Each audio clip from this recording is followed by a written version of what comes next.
The fog sat low over the Smokies that morning, thick enough to erase the ridgeline. I stood at the kitchen window with coffee I didn't drink, watching gray erase gray. It was October 14th, 2021. The house was cold. I hadn't turned the heat on yet because I kept forgetting which day of the week it was, and the propane company only delivered Tuesdays. The email came at 6:47 a.m. I saw it when I checked my phone for the weather forecast. Subject line, surprise for you and Ethan. 3 exclamation marks. Brandon never used 3 of anything. Before we continue, tell me where you're watching from in the comments. I love seeing how far our stories reach. And if you haven't yet, make sure to subscribe. New stories every day. I opened it. Hey Dad, Emily and I wanted to do something special. We booked you and Ethan a trip to Miami, October 2030. 10 days, just you and your grandson. Beach, theme parks, the whole deal. Boarding passes attached. Don't worry about anything. We've got it covered. You deserve this. I read it twice. Then I opened the attachment. 2 boarding passes. Asheville to Miami, October 20th, departure 9:15 a.m. I scrolled down. 1 return ticket, Ethan, October 30th. My name wasn't on the second pass. OneWay. I set the phone on the counter. My hand didn't shake. I looked at the fog again. A crow landed on the deck railing, shook its wings, left. Brandon called 20 minutes later. Did you see it? His voice had that brightness people use when they're performing. Pretty great, right? I saw it. Ethan's been talking about Disney for months. I figured, who better to take him than you? You two have always had that bond. I didn't say anything. Dad, there's only 1 return ticket. Pause. Short. Yeah, we figured you'd want to stay longer. Relax. You've been cooped up in that house since Mom died. Extend it if you want. Whatever you need. The ticket's in Ethan's name, not mine. Right. We can sort that out after. The important thing is you guys go. Have fun. We'll handle details later. I looked at the phone. Brandon's photo stared back. Him and Emily at some charity gala, both smiling like they'd won something. I need to think about it, I said. What's there to think about? It's a gift, Dad. A thank you for everything you've done. I'll call you back. I hung up before he could answer. I printed the boarding pass at 7:30 a.m. Watched the paper slide out of the printer, ink still wet on the barcode. Ethan's name. My name. 1 return, 1 blank space where mine should have been. I folded it once, put it in my wallet. The house was too quiet. I walked through rooms I'd walked through for 32 years. Catherine's reading chair by the window, the shelf with Ethan's baby photos, the kitchen table where Brandon used to do homework while I made dinner. Everything in its place, everything the same. I opened my laptop, searched, OneWay ticket kidnapping minor. The results loaded slow. My internet had been throttled since I downgraded the plan in June. Parental kidnapping across state lines, federal offense, Lindbergh law, custodial interference, 10 years minimum. I clicked the first link, read 3 paragraphs, closed it, opened my email, scrolled back 6 months, found the message from Brandon. Hey Dad, can you watch Ethan this weekend? Just need a break. Found another. Taking Ethan to the mountains back Sunday. Another. Ethan's spending the week with us. Thought you'd want to know. Casual. Normal. Nothing I'd questioned at the time. I opened a new folder. Named it October 2021. Dragged the Miami email into it. Screenshot the boarding passes. Saved them. My phone buzzed. Text from Brandon. Let me know by tonight. Tickets are non-refundable. I didn't answer. Amanda called at 11 a.m. Dad. Her voice was careful. Brandon told me about Miami. Did he? It sounds amazing. Ethan would love it. I waited. Are you going to go? I don't know yet. Silence. I heard something in the background. A door closing. Footsteps. Amanda. Yeah? Did you know about this? About what? The trip. Before today. Pause. Too long. Brandon mentioned he wanted to do something nice for you. That's all. When? I don't remember. A few weeks ago, maybe. What exactly did he say? Dad, She stopped. I think it's a generous thing. You should go. You haven't left the house in months. There's only 1 return ticket. What? Mine's OneWay. Ethan's comes back. Mine doesn't. Silence again, longer this time. "That's probably just a mistake," she said. "You know how airline bookings are. Call them. They'll fix it." "Brandon booked it." "Then call Brandon." I did. "And?" "He said we'd sort it out later." Amanda exhaled. "I'm sure it's nothing. He's just trying to help." "Right. Dad, I need to go," I said, and hung up. I sat at the kitchen table, looked at my phone, opened the Photos app, scrolled back to July, Ethan's 7th birthday. Brandon and Emily smiling in every shot. Me standing at the edge, holding a paper plate. I kept scrolling. June, May, April. Fewer photos of me, more of them. I stopped at March. Catherine's funeral. Brandon in a black suit, shaking hands with people I didn't recognize. Emily beside him, tissue in hand, makeup perfect. Amanda standing alone by the grave. I zoomed in on Brandon's face. He wasn't crying. I closed the app. That night I drove to Brandon's house. 20 minutes through town, past the library where I'd worked for 31 years, past the elementary school Ethan attended, past the coffee shop Catherine loved. Brandon's driveway was empty, lights off inside. I parked across the street, waited. At 8:17 p.m., headlights turned the corner. Brandon's Audi. It pulled into the driveway. He got out first, then Emily, then Ethan from the back seat. The boy ran to the door, backpack bouncing.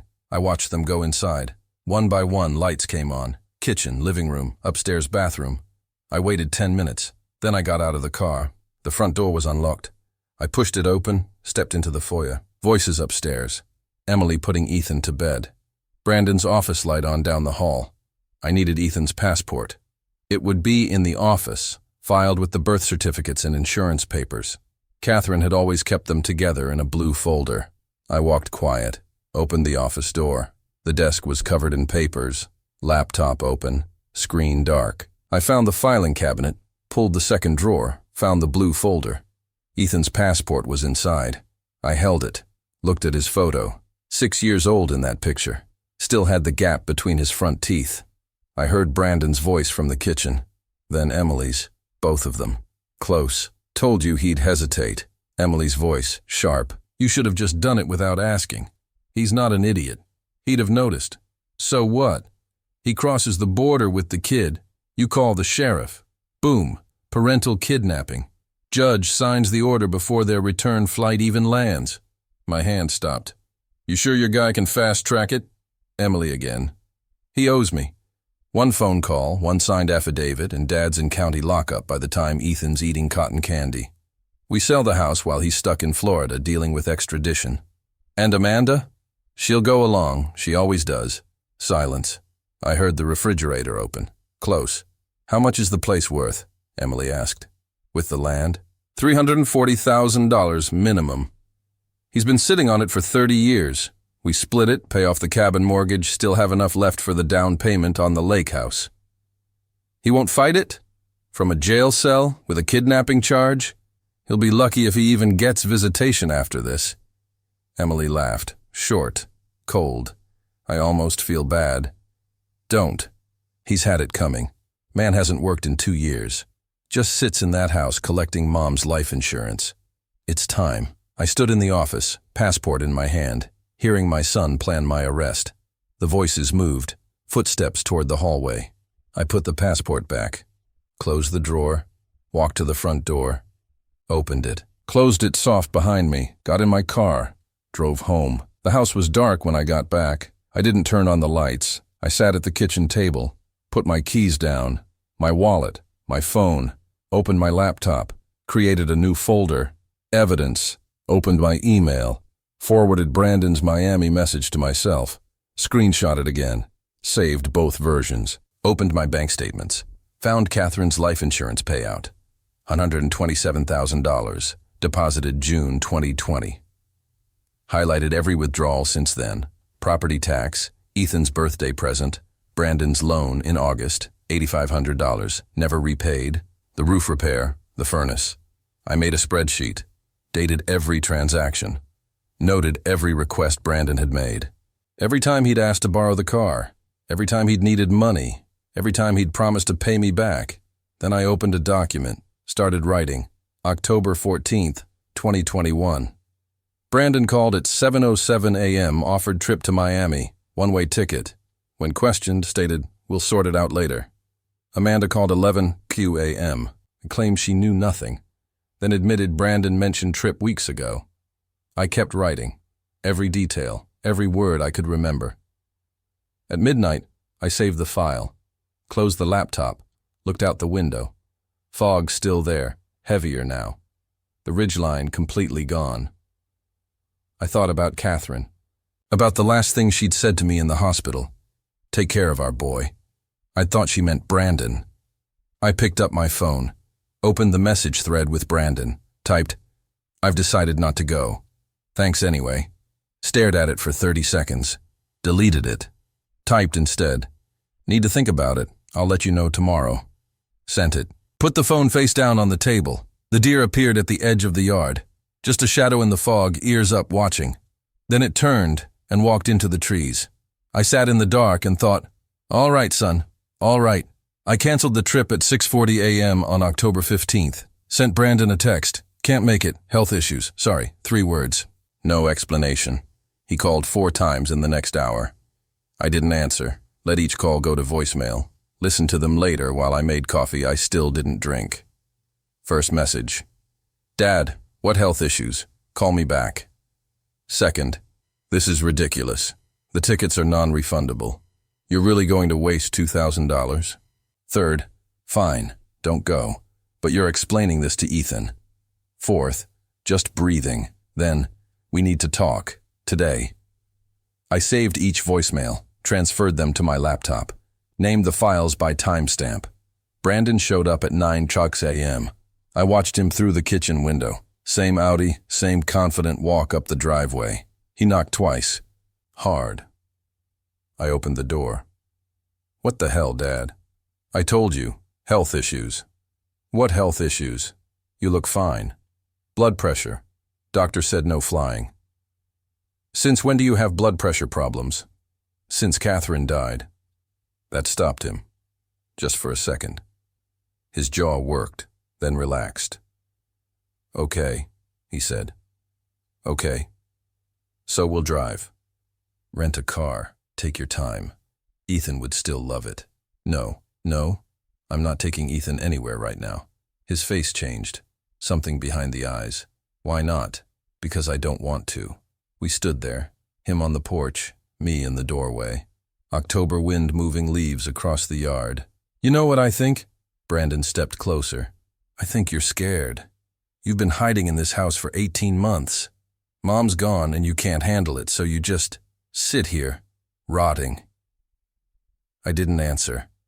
"Amanda thinks so too. We've talked about it. You need help, Dad. Professional help." "I'm fine." "You're not fine. Look at you. When's the last time you showered? Changed clothes? Left this property? Last Tuesday. Groceries." "Right. Groceries." He laughed, but there was no humor in it. "You're a widower who can't move on. It's sad. And now you're dragging Ethan into your depression." "I'm not dragging anyone into anything." "No? Then why won't you spend time with him? Your own grandson asks about you every week. Where's Grandpa? Why doesn't he visit? What am I supposed to tell him?" I looked at Brandon. Really looked. His hair was different, shorter, expensive cut, new watch, shoes that cost more than my monthly propane bill. "You can tell him the truth," I said. "Which is?" "That his father tried to set me up." Silence. Real silence. Even the wind stopped. Brandon's expression didn't change. "What are you talking about?" "One-way ticket, federal kidnapping charge, judge who owes you, county lockup while you sell the house." Nothing moved in his face. Not a twitch. "I think grief is making you paranoid," he said quietly. "I was in your office. October 14th, 8:30 p.m. Now something moved. His left hand, slight clench. "You broke into my house. Door was unlocked. I came to get Ethan's passport. You and Emily were in the kitchen. You didn't know I was there. You're lying. $340,000. That's what you said the house is worth. Split it with Amanda, pay off the cabin mortgage, down payment on a lake house." Brandon stared at me. 5 seconds. 10. Then he smiled. "Okay," he said. "Okay. So you heard us talking. So what? You think anyone's going to believe you? You think a judge is going to take the word of a depressed old man who hasn't worked in 2 years over mine? I'm 58. You're a mess. Look at yourself. You sit in this falling apart house, living off mom's life insurance, contributing nothing. I'm a senior manager at a tech firm. Emily volunteers at the hospital. We have a kid, a mortgage, a life. Who do you think has credibility here? I watched him. Here's what's going to happen, Brandon continued. You're going to sign over power of attorney, medical and financial. Amanda already agreed. It's for your own good. Someone needs to manage your affairs before you blow through all of mom's money on propane and property tax. No, it's not a request. Then it's a threat. It's reality, Dad. You're not competent. Everyone can see it. The neighbors talk. They've noticed the lawn, the paint peeling, the trash piling up by the shed. Amanda and I are being responsible. We're taking care of you before things get worse. He pulled a folded paper from his jacket pocket, set it on the porch railing. That's the POA. Sign it. Or we file for guardianship. Your choice. He turned and walked back to his car, got in, drove away. I stood on the porch for 3 minutes. Then I picked up the paper. Power of attorney. My name pre-filled at the bottom. Signature line blank. I went inside, scanned it, saved it as POA unsigned Oct 15, PDF. Then I made a phone call. Laura Hendricks answered on the second ring. Thomas. It's been years. I know. I need help. What kind of help? Elder law, guardianship defense, property rights. Pause. Are you in immediate danger? Not physical, legal. Can you come to my office tomorrow morning? Yes. 9 a.m. Bring every document you have. Bank statements, property deeds, life insurance, anything your kids have asked you to sign in the past year. Okay. Thomas? Yeah? Don't sign anything, not even if they threaten court. Understand? I understand. I hung up, looked at the clock. 9:47 a.m. My phone buzzed. Text from Emily. Really disappointed in you. Ethan was so excited. I didn't respond. Another buzz. Facebook notification. I opened it. Emily had posted a photo. Her and Brandon with Ethan at some playground. Caption. When family lets you down, you make new memories anyway. Some people choose bitterness over love. We choose our son. Her family disappointed, moving on. 43 likes already. Comments rolling in. So sorry, Emily. Family can be so difficult. That boy deserves better. I screenshotted it, saved it. Another post. 10 minutes later. Photo of the Miami boarding passes. Caption. Planned a dream grandpa-grandson trip. Paid for everything. Cancelled last minute with no real explanation. Heartbroken for Ethan. 62 likes. I saved that one too. Amanda came by at 2 p.m.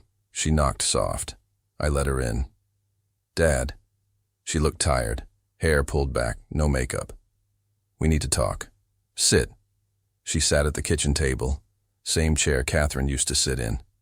Brandon called me. He's worried. I'm sure he is. He said you accused him of trying to steal the house. I didn't accuse. I stated fact. Amanda rubbed her face. Dad, listen. I know you're going through something. Losing Mom was horrible, but you can't just make up conspiracies. I was there, in his office. I heard him. You broke into his house. Door was unlocked.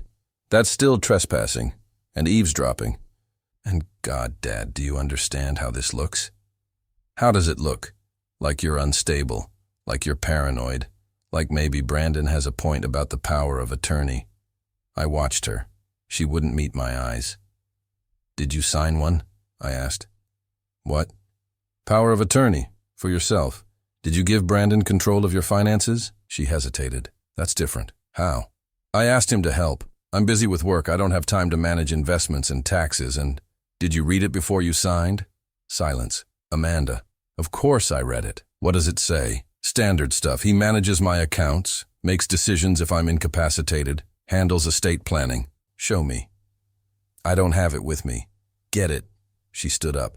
I'm not doing this. I came here to help you, not to be interrogated. You came here because Brandon sent you.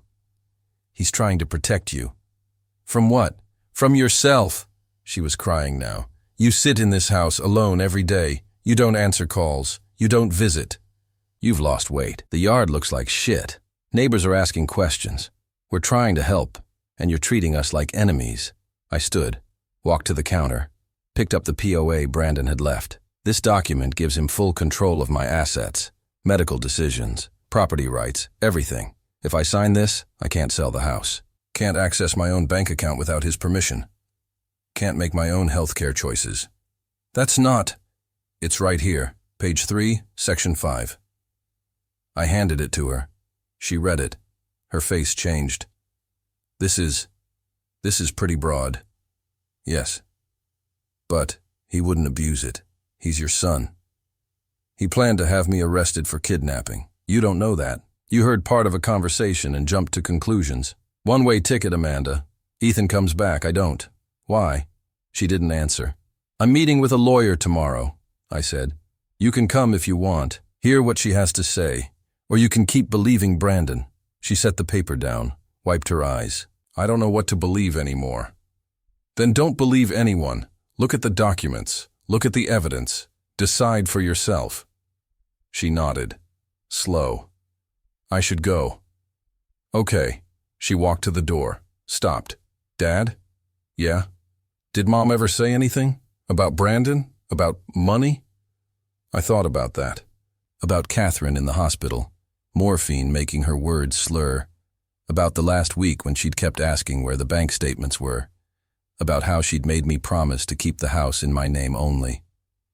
Yes, I said. Amanda nodded again. Left. I watched her drive away. Then I went back to my laptop, opened a new document. Typed, October 15th, 2021. Brandon arrived 9 a.m., threatened guardianship proceedings. Delivered unsigned POA with coercive language. Emily posted on social media, creating public narrative of abandonment. Amanda visited, admitted to signing her own POA, expressed doubt about Brandon's motives. Estate manipulation suspected, saved it. The deer was back in the yard, standing near the tree line, motionless, watching the house. I watched it back. Then I opened my email, started composing a message to Laura. Subject, document request, Thomas, Brennan, Laura. In addition to tomorrow's meeting, I need certified copies of the following. 1. Deed to property at 847 Maple Ridge Road. Catherine's death certificate. 3. Life insurance payout documentation. 4. Any liens or encumbrances on the property filed in the past 12 months. I suspect my son may have filed documents without my knowledge or consent. Please investigate. Thomas. I hit send. Outside, the deer turned and walked into the trees. The fog was lifting. Laura called at 7:15 a.m. on October 18th. Thomas, we need to meet, now. I was already awake, had been since 4, watching dawn erase stars. What did you find? Not over the phone. My office, 30 minutes. She hung up. I drove through town in gray light, past the coffee shop, saw neighbors inside, recognized 3. None looked at me. 1 turned away when my truck went by. Laura's office was in a converted house on Oak Street. I parked, went inside. She was waiting in the conference room, papers spread across the table. Sit down, she said. I sat. She pushed a document toward me. Recognize this? It was a promissory note. Sale agreement. My house. Purchase price, $285,000. Buyer, Mountain Property Holdings, LLC. Dated August 29th, 2021. My signature at the bottom, except it wasn't. I didn't sign this, I said. I know. I compared it to your deed signature. Different slant, different pressure, wrong loop on the T, but it's close, very close. Who filed it? Mountain Property Holdings, registered in Delaware. Single member LLC. Want to guess who? Brandon. His wife, Emily Chen Brennan. Brandon's listed as manager. I stared at the paper. August 29th, Catherine's birthday. I'd spent that day at the cemetery. This gives them legal claim to purchase, Laura said.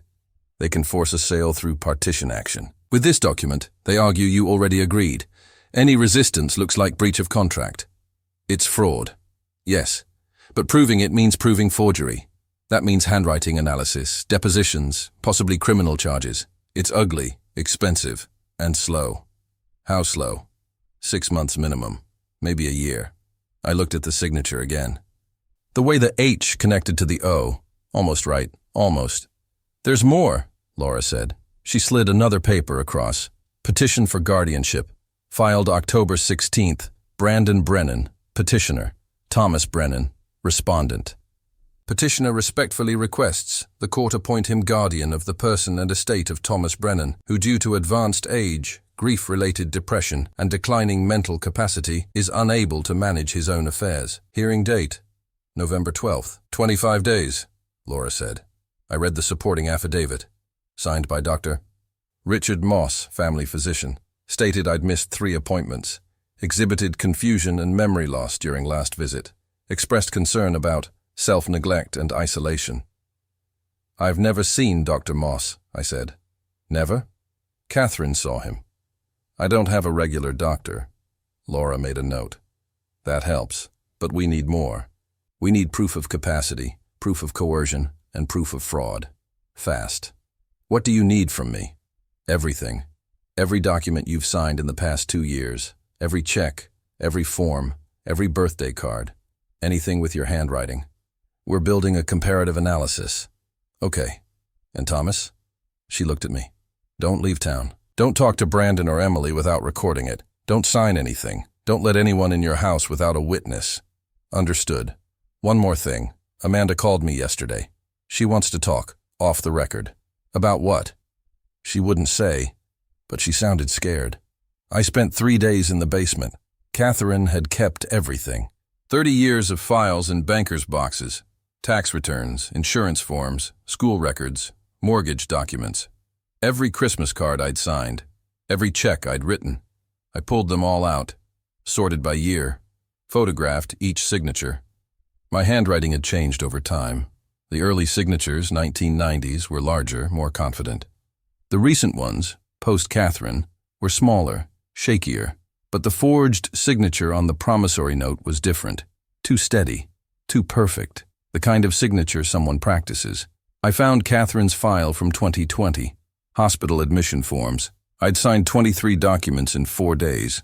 Consent forms, HIPAA releases, financial guarantees, all of them while she was dying.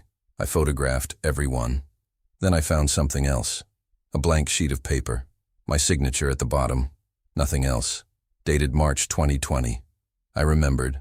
Catherine had asked me to sign it. Said her lawyer needed it for estate planning. I'd been exhausted.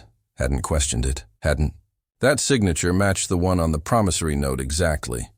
Someone had my signature. On a blank piece of paper. And they'd used it. I took the paper to my scanner. Made 5 copies. Put the original in a fireproof box. Then I kept searching. The town stopped speaking to me on October 20th. I went to the grocery store. The cashier, Jennifer, worked there 15 years. Didn't make eye contact. Scanned my items in silence. When I handed her cash, she set the change on the counter instead of in my hand. At the gas station, the owner watched me through the window. Didn't wave. The librarian I'd worked with for a decade saw me in the parking lot. Turned around. Walked back inside. Emily's posts had done their job. I drove home. Parked. Sat in the truck for 20 minutes. The house looked smaller. Paint peeling on the north side. Gutter sagging. Leaves piled against the foundation. Everything Brandon had said was true. The yard did look like shit. I got out. Started raking leaves. Worked until dark. Filled 11 bags. Stacked them by the road. The deer came while I was working. Stood at the tree line. Watched me. Didn't run. I watched it back. When I finished, I went inside. Hands blistered, back aching. Made coffee. Drank it this time. Opened my laptop. Checked email. One new message. From Amanda. Subject: I'm sorry. Dad, I need to tell you something. I signed papers I shouldn't have. Brandon said they were standard estate planning, but I read them again. They're not standard. He has access to my accounts, my retirement, everything. I called the bank. He withdrew $4,200 last month. Said it was for family expenses. I never authorized it. I think he did the same to you. I'm coming by tomorrow, alone. Please don't tell him. I read it 3 times. Forwarded it to Laura. Then I went to the window. The deer was still there. Just a shadow now. Eyes reflecting porch light. I stood there until it left. Amanda came at noon on October 21st. Drove a different car, not hers. Borrowed from a friend, she said. We sat at the kitchen table. How much did he take? I asked. $4,200 from me. I don't know about you. I pulled up my bank statements. Highlighted 3 transactions. July, August, September. $8,500. $3,200. $6,100. All labeled estate management fee. I authorized the first one, I said. August. He said it was for property tax. The others I didn't see until yesterday. Amanda put her head in her hands. We're so stupid. No, we trusted him. Same thing. I showed her the promissory note, the forged signature, the petition for guardianship. She read them. Her hands started shaking. He's really doing this. Yes. What do we do? Fight. How? I pulled out the comparative signature analysis. 20 pages. Every signature I'd ever made. Photographed, dated, annotated. We prove fraud. We prove forgery. We prove he's been stealing from both of us. Will that be enough? It has to be. Amanda looked at me, really looked. I'm sorry, Dad. I should have listened. You're listening now. She nodded, wiped her eyes. What do you need from me? Your POA, your bank statements, anything he asked you to sign, and your testimony. Okay. And Amanda? Yeah? Don't go home tonight. Stay with a friend, somewhere he can't find you. You think I don't know what he'd do, but don't risk it. She left an hour later, hugged me at the door. First time in months. I watched her drive away. Then I went back to the basement, kept sorting, kept photographing. The hearing was in 22 days. The police came on October 23rd, 2 officers, sheriff's department. I was in the kitchen when they knocked. Thomas Brennan? Yes. We need to ask you some questions. May we come in?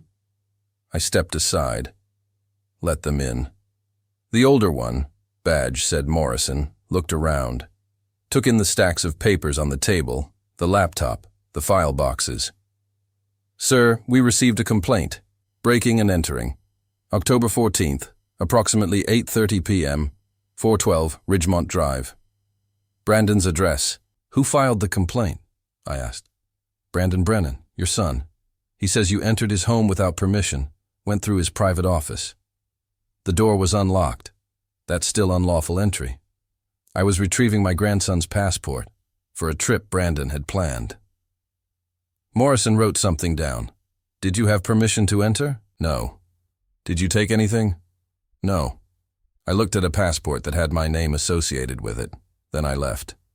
The younger officer, Davis, walked through the living room, looking at everything. Mr. Brennan says you've been acting erratically, making accusations, harassing his wife on social media. I haven't contacted his wife at all. He has screenshots, messages you allegedly sent. I'd like to see them. Morrison pulled out his phone, showed me. Facebook messages from an account with my name.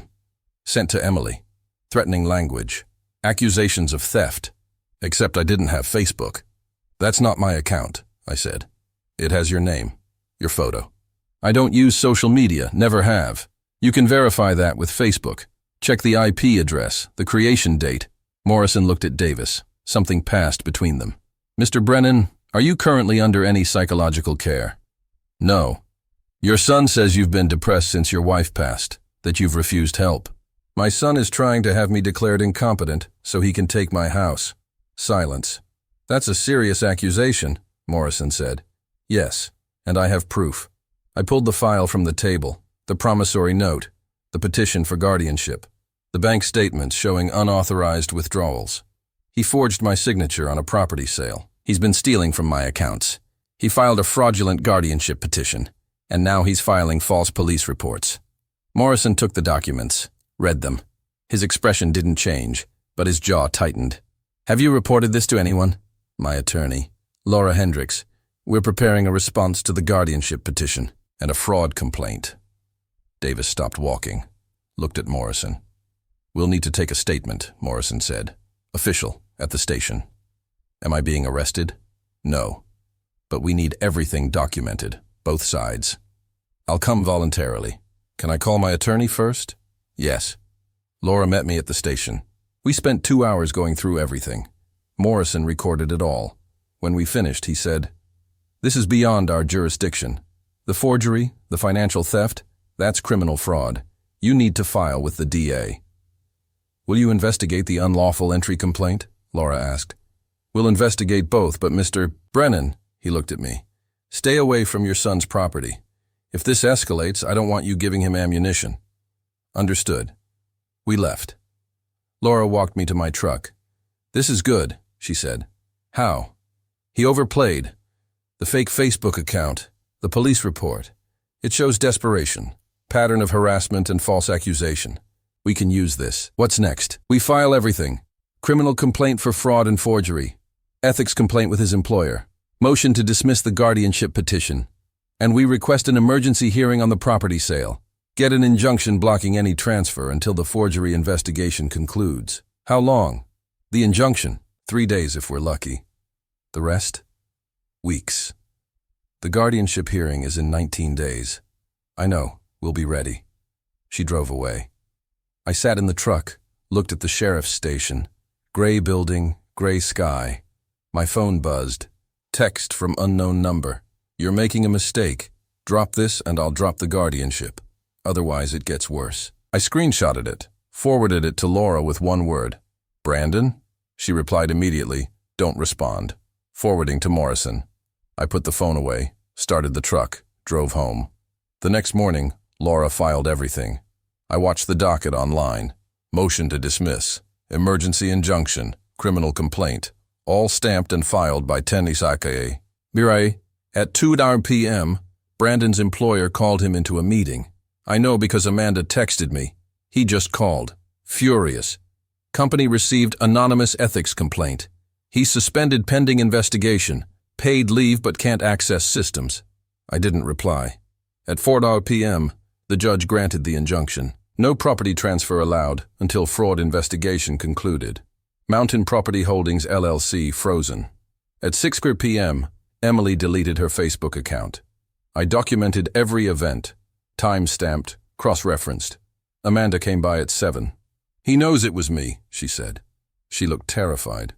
"What did he say?" "He called me a traitor. Said I was helping you destroy the family. That I'd regret it. Are you safe?" "I'm staying with a friend. He doesn't know where." "Good." She sat down, hands shaking. "Dad, what if this doesn't work? What if the judge believes him? Then we appeal, and we keep fighting." "I'm scared." "I know." I made her tea. We sat in silence for a while. "Mom knew, didn't she?" Amanda said finally. "About Brandon." "I think so." "Why didn't she say anything?" "Because he's her son, and she loved him, even when she shouldn't have." Amanda nodded, wiped her eyes. "I brought something." She pulled a folder from her bag, my POA, and bank statements going back 2 years. Every withdrawal he made. It's $18,340 total. I took the folder, added it to the stack. "Thank you. What happens now?" "We wait. The DA reviews the fraud complaint. The company investigates the ethics violation. The handwriting analyst finishes the report. Everything moves slow, but it moves." "And the guardianship hearing?" "We present everything. The forgery evidence, the financial theft, his pattern of manipulation, Amanda's testimony, and we prove I'm competent." "How?" "I have an appointment with a psychologist on Monday. Independent evaluation. Dr. Sarah Chen." Laura arranged it. Amanda looked at me. Really looked. "You're not scared at all, are you?" "I'm terrified." "You don't look it. I'm good at not looking." She smiled. Small, sad. Mom used to say that you kept everything inside. She wasn't wrong. Amanda stayed until 9, then left.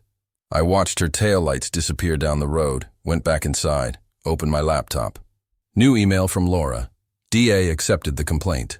Official investigation opened. Brandon will be notified Monday. Also, handwriting analyst preliminary report attached. 94% probability of forgery. Full report in 5 days. I opened the attachment, read it twice. Then I opened a new document. October 24, 2021. Emergency injunction granted. Property transfer blocked. Brandon suspended from employment pending ethics investigation. Criminal fraud investigation officially opened. Handwriting analysis confirms 94% probability of forgery. Amanda provided additional evidence of financial theft, totaling $18,340. Momentum shifting. Saved it. The deer was at the window, standing in the yard, closer than usual, just watching. I turned off the kitchen light, stood in darkness. The deer didn't move, neither did I. After 5 minutes, it turned and walked away. I went to bed, slept for the first time in days. Brandon called at 11:47 p.m. on October 28th. I was awake, sitting at the kitchen table with documents spread out, preparing for the psychologist appointment in the morning. His name lit up the screen. I let it ring 3 times, hit record on my phone app, then answered. Dad, Brandon. Silence. I heard breathing, background noise, maybe a car, maybe wind. We need to talk, he said. Okay. Not like this, in person. No. Dad, please. This has gotten out of control. We're family. We can fix this. I waited. I made mistakes, he continued. I see that now. The property thing, that was Emily's idea. I should have stopped it. And the guardianship petition, that was just, I was worried about you. It came from the right place. You forged my signature. Pause. Longer this time. That's not, look, there was a document you signed. You don't remember, but you did. When Mom was sick, you signed a lot of things. You were stressed, overwhelmed. I remember every document I signed. Do you? Because the hospice nurse said you were barely functioning. She was worried about you. Which nurse? I don't remember her name. That's not the point. What is the point? Another pause. I heard a car door close. The point is, we can end this. You drop the criminal complaint. I drop the guardianship petition. We both walk away. And the house? We split it. Fair. 30-70. You get the majority. I get enough to pay off some debts. We sell it together, consensually. Everyone wins. What debts? Silence. Brandon, that's not your concern. You stole $17,800 from my accounts. That was estate management. We agreed to that. I agreed to one payment, $8,500, not 3. You're confused. We talked about this. You said yes. Show me the authorization. It was verbal. You called me. You were upset about bills. You asked me to handle it. When? July or August. I don't remember exactly. My phone records show I called you twice in July. Both calls under 2 minutes. Both about Ethan's birthday. Silence again.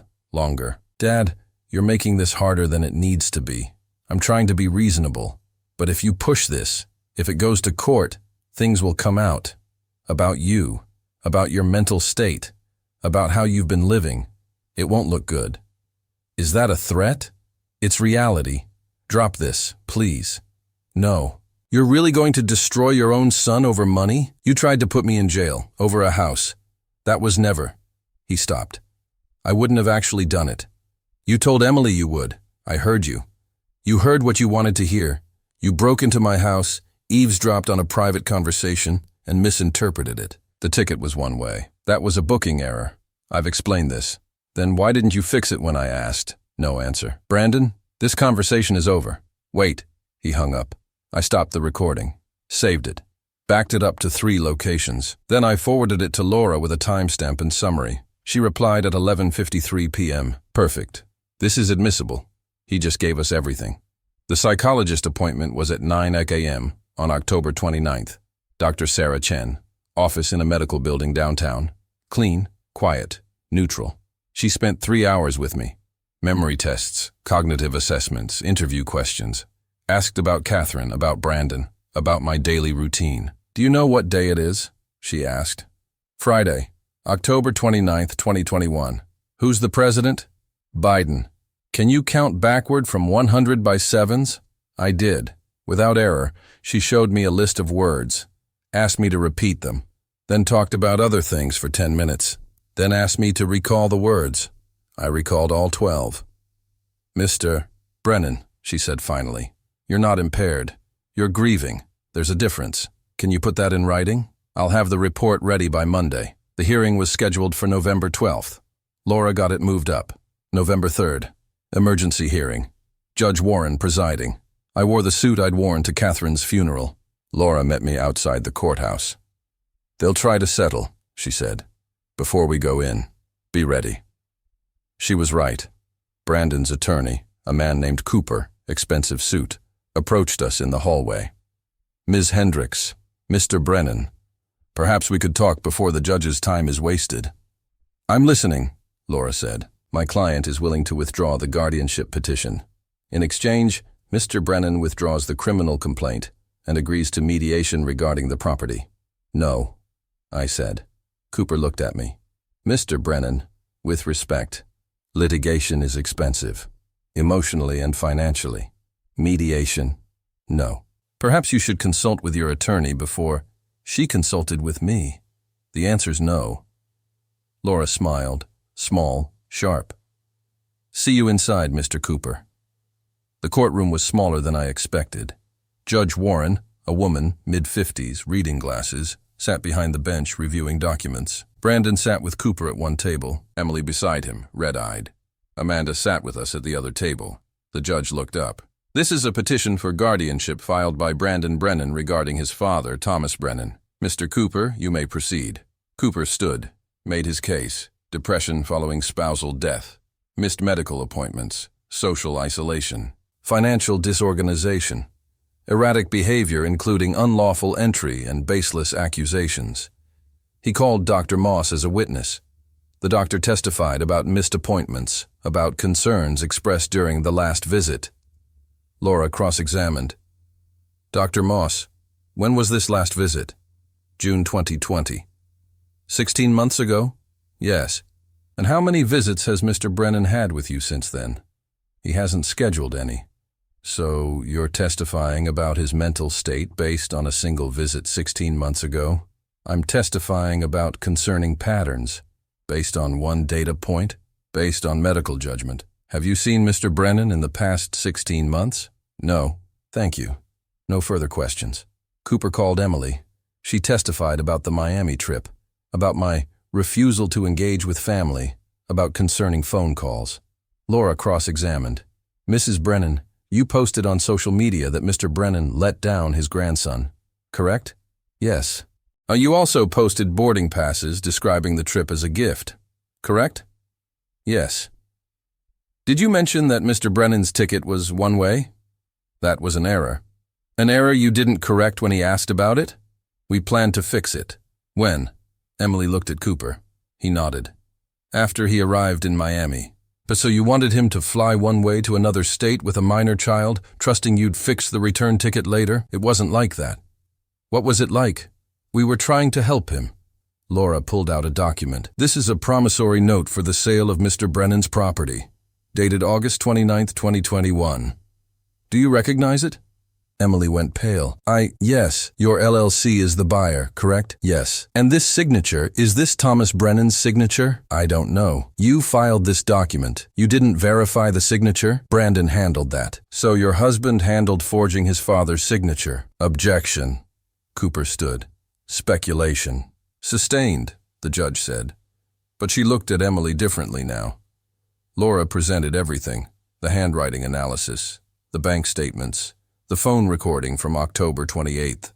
The judge listened to it. Her expression didn't change, but she leaned forward. Brandon's voice.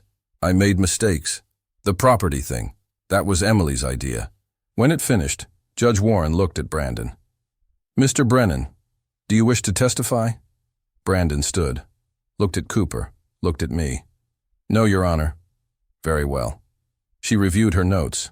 "Based on the evidence presented, psychological evaluation showing full capacity, documented financial exploitation, forged documents, and what appears to be a pattern of manipulation designed to gain control of the respondent's assets, this petition is denied. Furthermore, I'm issuing a protective order. Mr. Brandon Brennan is prohibited from contacting Thomas Brennan except through legal counsel. I'm also referring this matter to the district attorney for criminal investigation." She banged the gavel. Brandon sat down. Emily put her face in her hands. Amanda squeezed my arm. We stood, started toward the door. "Dad." I turned. Brandon was standing, face pale. I'm sorry. I looked at him. My son. Catherine's son. I know, I said. Then I walked out. In the hallway, a social worker was waiting with Ethan. Supervised visitation, court-ordered, temporary. The boy saw me, ran, wrapped his arms around my waist. Grandpa. I held him, felt him shaking. I missed you, he whispered. I missed you too. Brandon stood in the courtroom doorway, watching, not moving. Ethan pulled back, looked at me. Are you okay now?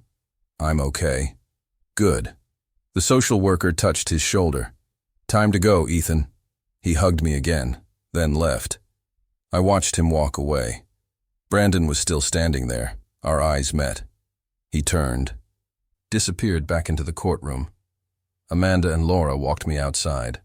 November sun, cold and bright. What happens now? Amanda asked. Now, Laura said, we wait for the DA, and we start rebuilding. I looked at the mountains, clear for the first time in weeks. Yeah, I said, now we rebuild. May 2022. The house looked different in spring. Paint still peeling on the north side, but the yard was clean. Grass cut, flower beds weeded. I'd hired a kid from town, 17, saving for college. He came Thursdays.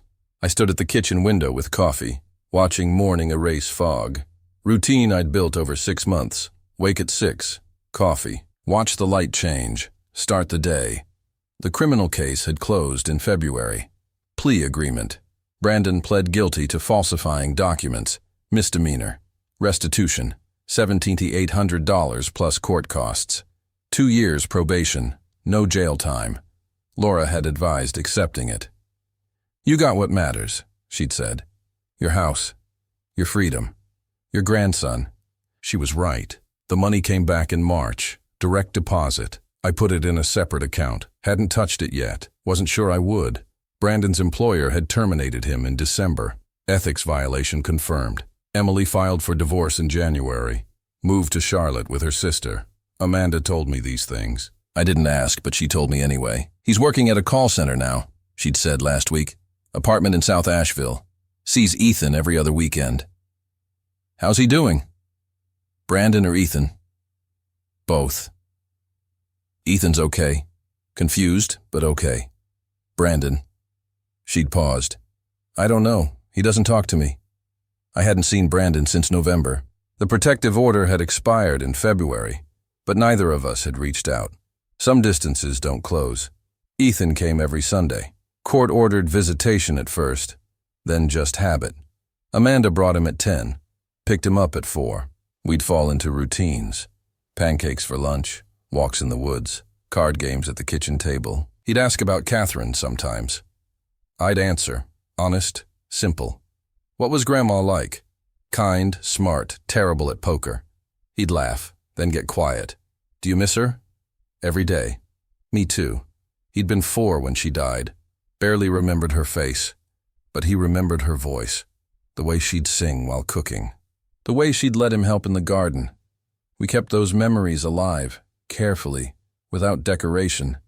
I'd converted Catherine's reading room into a library, small space off the living room.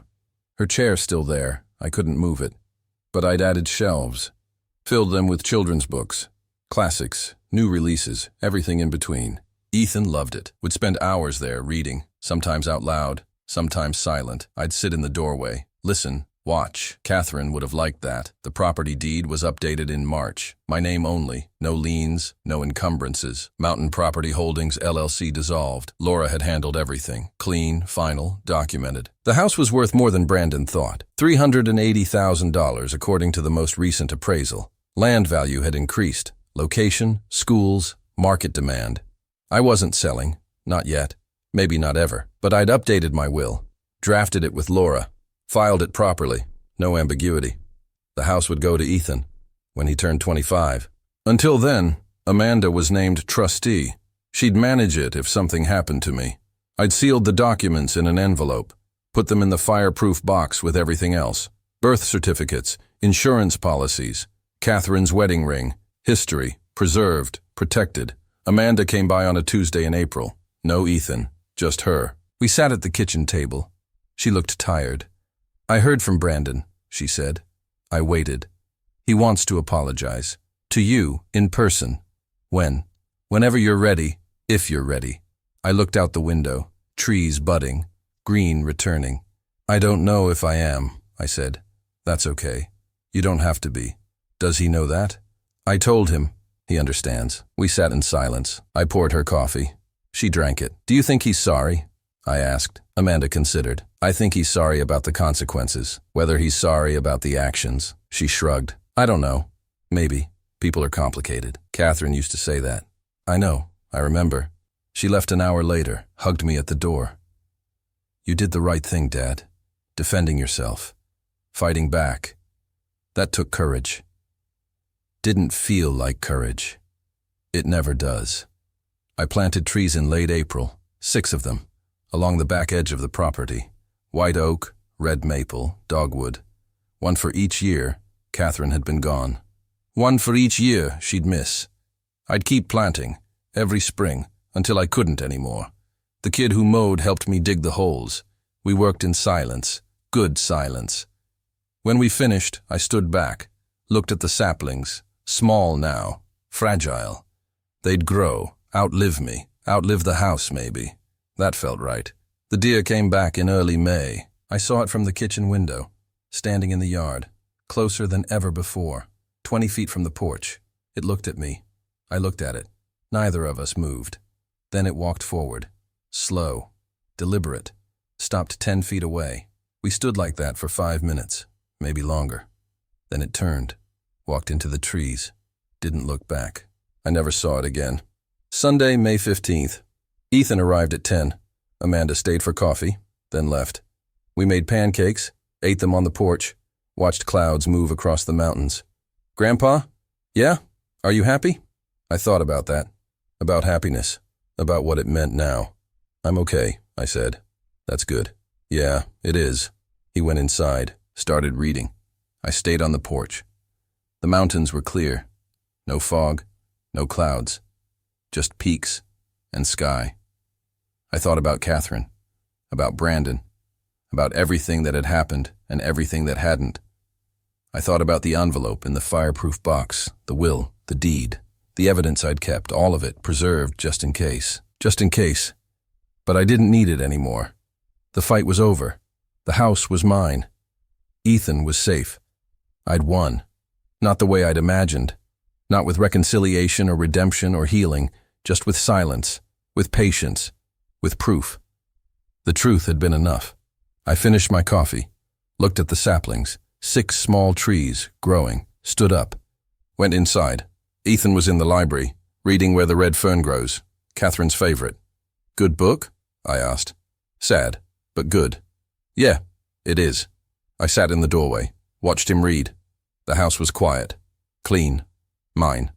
Outside, wind moved through the new trees. I heard them rustle. Small sound, growing sound. Catherine would have liked that too. Evening came slow. Amanda picked up Ethan at 4. They left. House empty again. I didn't mind the empty anymore. It was just space, just silence. I walked through the rooms, kitchen, living room, Catherine's library, the bedroom we'd shared for 30 years, everything in its place. I stopped at the window, looked out at the mountains, at the trees, at the yard where the deer used to stand.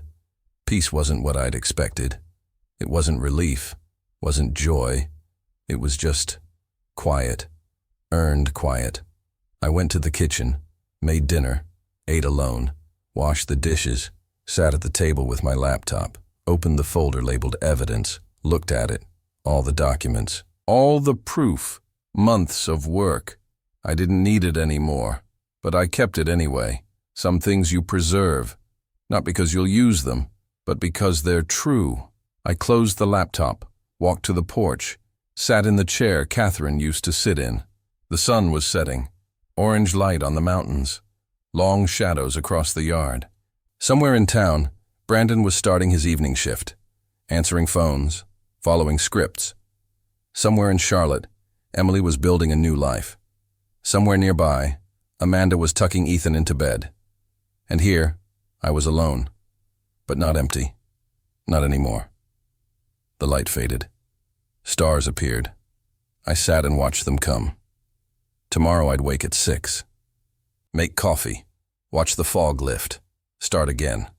That was enough. The wind picked up, moved through the saplings. They bent but didn't break. Growing. I went inside, locked the door, turned off the lights, went to bed, and slept.